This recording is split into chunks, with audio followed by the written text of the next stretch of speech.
Recently have visiting fellowships at the National University of Singapore and at Princeton. Professor Vu is the author of Paths to Development in Asia, South Korea, Vietnam, China, and Indonesia. I have known Tuong Vu for many years, and I must say I'm very impressed that he came to the United States, I think, in 1991, if I'm not mistaken, and has since studied Japanese and worked in Japan, studied Indonesia and worked in Indonesia. Of course, he comes from Vietnam, so truly an expert on Southeast Asia. And his topic this morning is the resurgence of nationalism in East Asia and the prospect of war. Tuong Vu. Thank you. I would like to thank first Tom for inviting me, and thank Eric for his kind introduction. I decided to kind of narrow down my topic to this question about whether a Sino-Vietnamese war is imminent. And I think to answer this question, we have to revisit, in the context of politics in Vietnam, we have to revisit Vietnamese nationalism, because that's one of the main forces driving politics in Vietnam today. And I'm glad that this morning two other panelists have talked about Chinese internal politics, and so this is going to be about Vietnamese domestic internal politics. And I must admit that it's going to be the most boring presentation so far. So if you need to take a break, this is the chance for you. The presentation is based on my research in the last 10 years on the Vietnamese Revolution, going back to the 1920s up to today. So that's the reason for the talk. And going back to the question about the nature of Vietnamese nationalism, I think there was an earlier view that's very popular, that there's this indomitable spirit of independence among the Vietnamese. The Vietnamese has this uniquely strong sense of national awareness, developed during centuries of resistance against Chinese domination. And this is a very powerful view and very popular view. But then the new scholarship, relying on more archival documents and other materials just available in the last 20 years, show that the reality is a lot more complex than that. We now learn that traditional relationship between Vietnam and China was generally peaceful and not conflicting as the earlier view portrayed.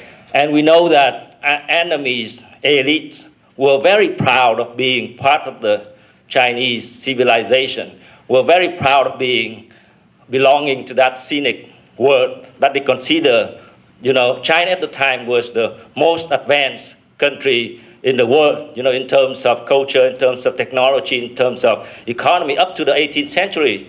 So that they were not silly in being proud of being that part of China, but that part of civilization. And they consider other nations around Vietnam, like the Chams, like even the Westerners in the 16th century, as barbarians, because they believed themselves belonging to that civilization. And there was occasional struggles by Vietnamese against Chinese, but then the struggle was for local independence and autonomy, and the struggle was not understood in ethnic or national terms, like we are Vietnamese, we need to unite against the Chinese. More often it was because of power struggle and because of loyalty, like I work for my Lord, and my Lord wanted me to fight the other group, and I had to fight the other group because that's my personal loyalty to my Lord, and not because of some sense of national community or some sense of ethnic community. So that's a new scholarship, and it may be controversial to some of you who haven't seen it. Now let's turn to the modern period, So in Vietnam, just like in other places in Southeast Asia and in China as well, modern national consciousness emerged at the beginning of the 20th century. And in Vietnam, it was under colonial rule at the time. And then came along this group who were patriots, but they were converted to communism. And you have to remember that communism at the time was believed by many people as a scientific theory with the power to solve many problems of the world. So it wasn't like a silly thing to believe in. And there were many of them in Vietnam who truly believe in communism, and they identify national interests with working class interests. They wanted Vietnam to follow the path of the Soviet Union because they think that's the best path for humankind to follow. And during the war, the Vietnamese communists successfully mobilized Vietnamese nationalism. And in the 1950s, they actually worshipped Mao. They thought that Mao Zedong was a great thinker. And they had Mao's thought written in the party constitution. And again, it wasn't a stupid thing. Because in the 60s, many in the US actually admired Mao.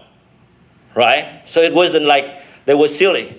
But then, by the 1970s, they accused China of being chauvinistic, being a traitor to Marxism, Leninism. And that was one of the causes that led to the war that Vietnam had with China. China invaded Vietnam ostensibly to teach Vietnam a lesson in 1979. But then Vietnam, after a decade of war with China, fell back into China's fold. And why was that? In 1986, socialism was a failure, turned out to be a failure in Vietnam. And the new Vietnamese leadership, the old leaders died. And the new leadership came to power. They embraced economic reform, but they fundamentally rejected any political reform. They still believe in socialism as the only true path for the Vietnamese nation to follow. So they remain very loyal to socialism. Now we know that in June 1989, just a few months before the collapse of the Berlin Wall, Vietnamese party leader went to Berlin to implore, to beg Gorbachev and other communist leaders at the time to convene a conference to save the socialist bloc from collapsing. In 1989, when the Eastern European situation was very precarious. But then Gorbachev said, no, we're not interested in your request. So Vietnamese leaders go home. 1990, they went secretly to Chengdu in China to propose an alliance, ideological alliance with China to save socialism. So they tried to do that with Gorbachev. They failed. They did again with China to try to form a new alliance to save socialism. And they recognize, they acknowledge that China was a chauvinist. But still, China was socialist. And that was better than, U.S. imperialists. And I think that, many in the room, or, many in the U.S., think that anything on earth is better than U.S. imperialism, right? So it's not like the Vietnamese, again, are not rational or anything. So that's the reason why they went to China and proposed that alliance with China. Now, in terms of foreign policy, during the next 15 years, the official policy is that Vietnam was wanted to be friends of all nations. But the reality is that Vietnam was closest to China. So hundreds of missions at all levels of government, officials, party officials, military officials, went to China to study, to interact with their colleagues in China, counterparts in China. Every year there have been a lot of grand celebrations of victories over the U.S. and over France. But then any physical evidence about the Chinese, recalling the war between China and Vietnam, have been eliminated in Vietnam. So I read all these party documents just published in the last 10 years, and there was no mentioning at all of the war between Vietnam and China. Whenever there's something some mentioning about whenever you read up to the part that you expect to see mentioning of the war between Vietnam and China, you just see 3 dots. So the party policy is to not to let anyone remind anyone of that war between the 2 communist countries. And Vietnam still has deep suspicion of U.S. and fear of U.S. invasion up to around 2004.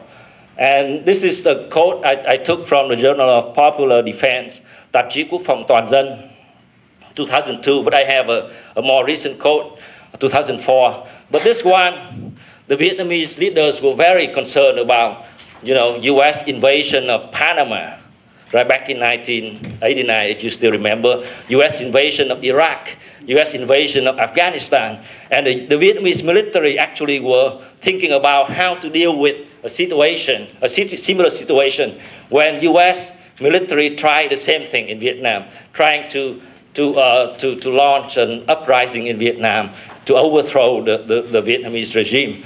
And this is one of the situation, and it's very clear who the enemy they're thinking there for. It's not China, it's the U.S. that they were thinking of. And there was a lot of discussion following this about, what strategy would be best to deal with this kind of invasion. Whether the Vietnamese military should withdraw into the highlands and fight from there, or whether they would try to defend the cities and so on. So it was serious scenario. It was not just an imagination by some crazy colonel.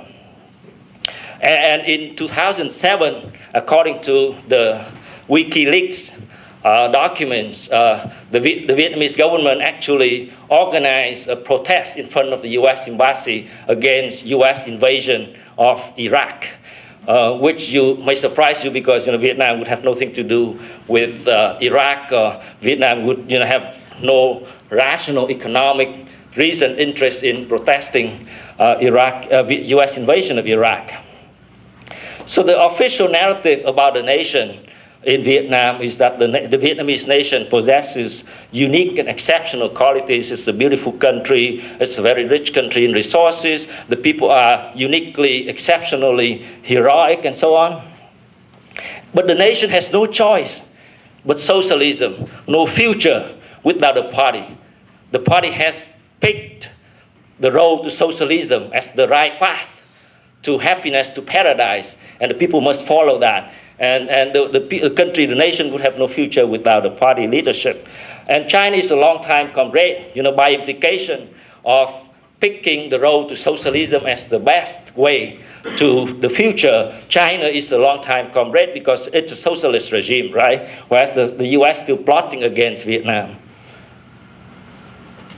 And then came this new nationalist movement, which kind of came out of the blue after the Chinese Coast Guard killed 9 Vietnamese fishermen in the South China Sea in 2005. And then gradually emerged a new movement led by intellectuals, retired officials, urban youth, farmers, and other groups to demand.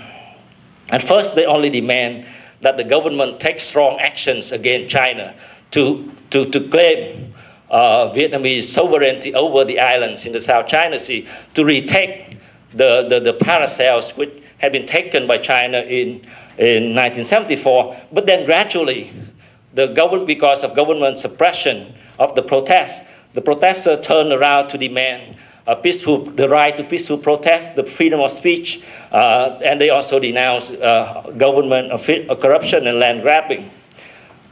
Okay, I have 5 minutes left. I think I should be able to finish this. This comment came from Phạm Thị Hoài, who is a northern writer who's now living in exile in Berlin.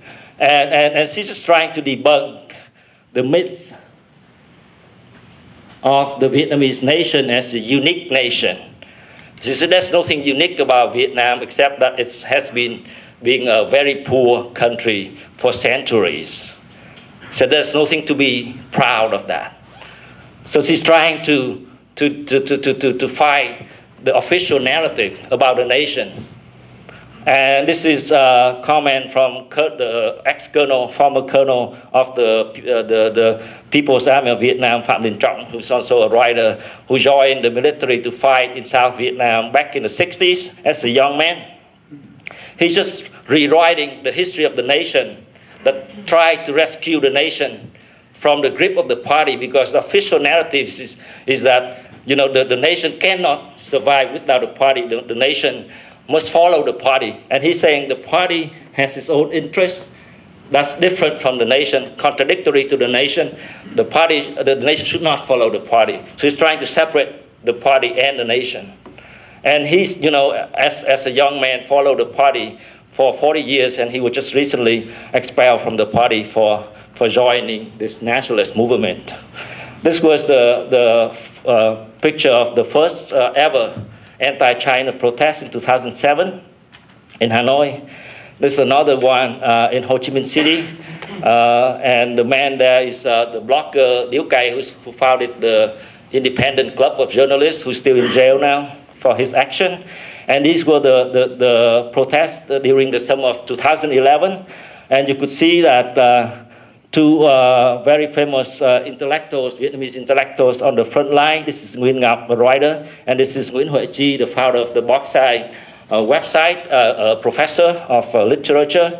And you could see here that both the Vietnamese sailors of the Republic of Vietnam who were killed in the battle for the paracels were now honored together with the People's Army sailors killed by Chinese in the battle for the Spratly Islands. So both groups were now honored by the new movement.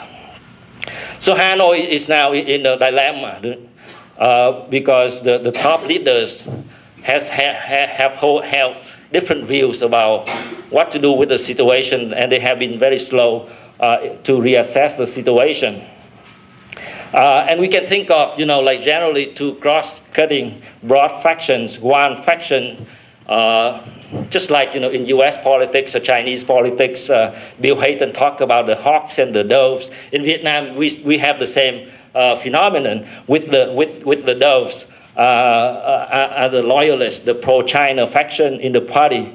And I believe that the party apparatus, the propaganda, security, and military are mainly belong to this faction. And the other faction include the state, the provincial leaders, the SOE managers, who are pragmatic, who are mainly concerned about making money and keeping the status quo. So there have been two cross-cutting factions. And Hanoi's policy since 2005, the overriding goal has been to maintain stability and status quo, not to wreck relations with China. And Hanoi has tried to appease Beijing on basis of shared ideology and interest. At the same time, Hanoi has also warmed up relations with China, with the U.S., Japan, Russia, India, seen as being able to perform the counterweight role to China, also increase defense spending while suppressing anti-China protests. And as you see from this famous picture circulated online, this is a police captain in plain clothes kicking the face of one of the protests hauled to the bus by the security forces. So the question is, war imminent? Going back to my original question, the good news is no, not war anytime soon. The bad news, for some Vietnamese at least, is that Vietnam, based on my analysis of Vietnamese politics, I would predict that Vietnam would acquiesce in China's expansion of control over the South China Sea without risking a war. So that may be a bad news, but that, the good news is that there's not going to be a war. The risk for Hanoi is that China may, at least the Chinese military may attempt to use excessive force. And I'm glad to hear, Bill, this morning that, the China hawks are fully under the control of the Politburo, so they're not going to act gonna take this risk. The second risk for Hanoi is that the protests will continue and may destabilize the regime. Thank you very much.